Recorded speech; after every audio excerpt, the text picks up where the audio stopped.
Okay, so today's piece is Lemma-Icon-Epigram by Brian Ferneyhough. This is a solo piano piece which he wrote in 1982, I'm assuming. Um, yeah, so this is the edition Peters. There's a program note here. The title of this work refers to a poetic form, the emblema, developed most notably by the Italian poet Alciati during the first half of the 16th century. In general usage, the term is taken to mean an epigram, which describes something so that it signifies something else. Later developments distinguish three components: a superscription or adage, an image, and a concluding epigram, in which the preceding elements are commented upon or explained. Lemma-Icon-Epigram was given its first performance during the La Rochelle Festival on June 28, 1981, by Massimiliano Damerini. The work was commissioned by the Venice Biennale. This is what Brian Ferneyhough's music looks like. He's the most famous composer of the New Complexity movement, you could say.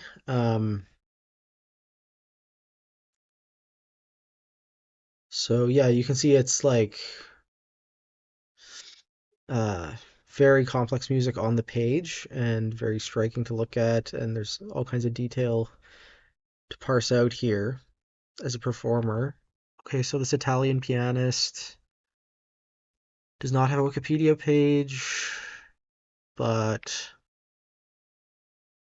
I guess Naxos.com has some stuff on him. He was a renowned pianist and composer. His piano repertoire was vast, ranging from 18th century to contemporary works. Sciarrino, Ferrante, Carnival, and Filigara dedicated pieces to him. And Ferneyhough, who's missing from this. Yeah, it just lists the halls he's played in and the concert on the orchestras he's collaborated with. And in 1992, he was awarded Italy's prestigious Franco Abbiati Prize for Concert Artist of the Year. So there you go. Brian Ferneyhough is an English composer, born in 1943. As I said before, sort of like this central figure of the New Complexity movement. Taught at UCSD, the Hochschule für Musik Freiburg, and Stanford. Darmstadt lecturer as well since 19, and he's lived in California since 1987. So, okay, these paragraphs say a little bit about um, the influence of like integral serialism and modernism into this new complexity school. And also, there's sort of like a little blurb here about how uh, Ferneyhough was not very well renowned in England, but had more of international fame, kind of like Cornelius Cardew.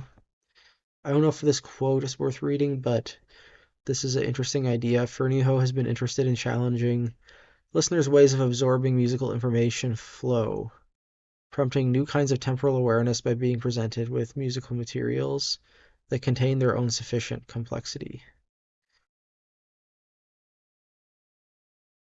And yeah, his pieces have a lot of advocates. They're very hard to play, is sort of the big thing. He does have orchestra pieces. They don't get performed nearly as much as his solo and chamber works. I guess the biggest ones would be probably Cassandra's Dream Song, the Time and Motion Studies, this piece, Bone Alphabet is really performed a lot. So yeah, the solo pieces I would say are his most famous.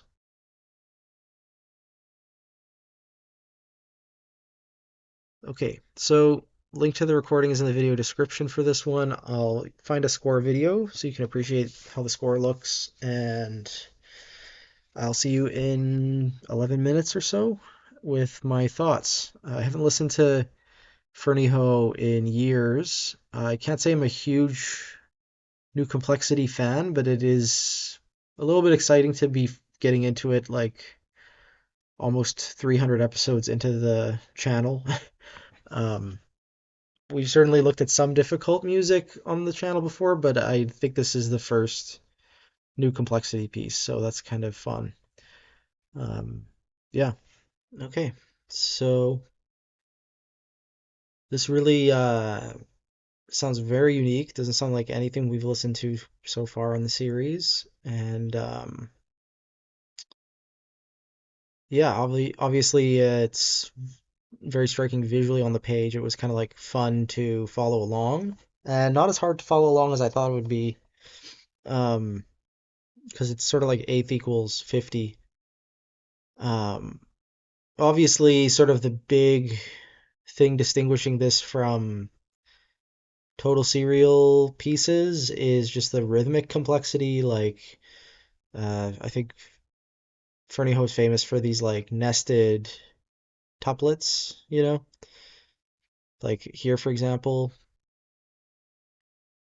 and like it's the piano is very versatile in that way. Like the performer can execute very complex rhythms, or at least attempt to.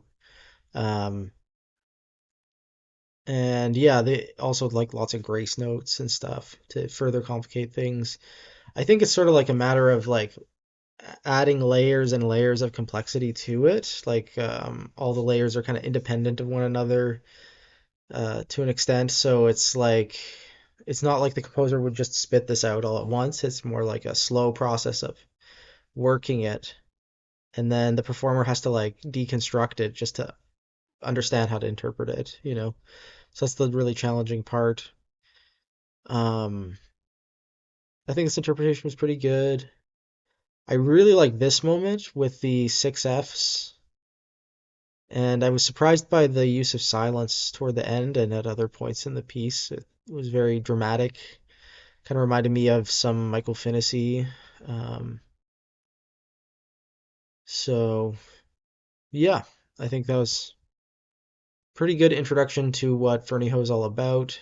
Um, Lemma-Icon-Epigram, and I think that's the only piece of his in the piano series, so it'll be a while before we get back to anything by him. But I think there is a Michael Finney piece coming up eventually, so it's not the only new complexity piece in the series. Okay, so tomorrow is another George Crumb piece called Gnomic Variations, and it's a piece I've never heard before. I don't know anything about it, so you'll get my raw reactions tomorrow.